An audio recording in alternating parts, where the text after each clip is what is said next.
Your discomfort is hilarious! Drew having all these positive qualities, and he's very charming.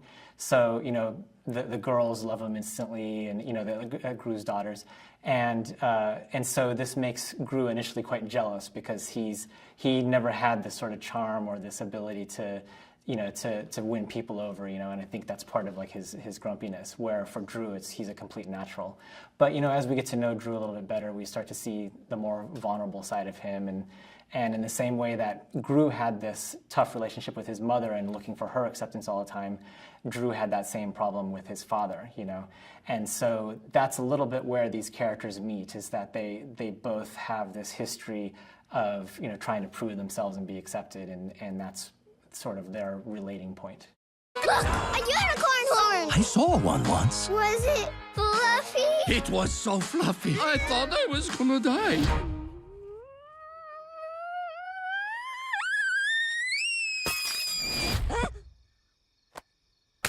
Lucy's arc in the movie is that, you know, she's making this big adjustment from being this secret agent where she's extremely capable, she knows all these different martial arts, and she can work with gadgets, and she's taken on all these villains. But now she's finding herself in the role of a parent as well, trying to fulfill this mother relationship for these three girls.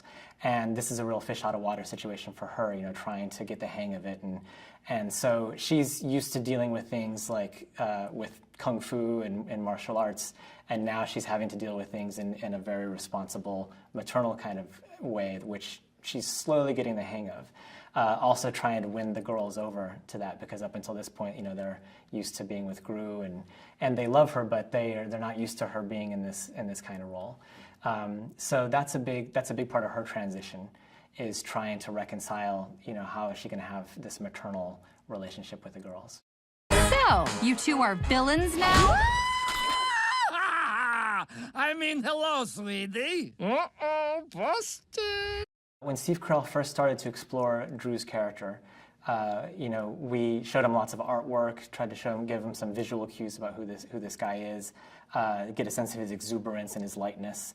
And then it was just fascinating to watch Steve sort of explore the character and try these different voices. And after a couple of working sessions with him, he came back with this voice, which is what we have in the film, which sort of helps really differentiate himself from Gru's character, but still has a little bit of the quirkiness and the you know, some sort of indiscernible accent, you know, that we're getting with Gru as well.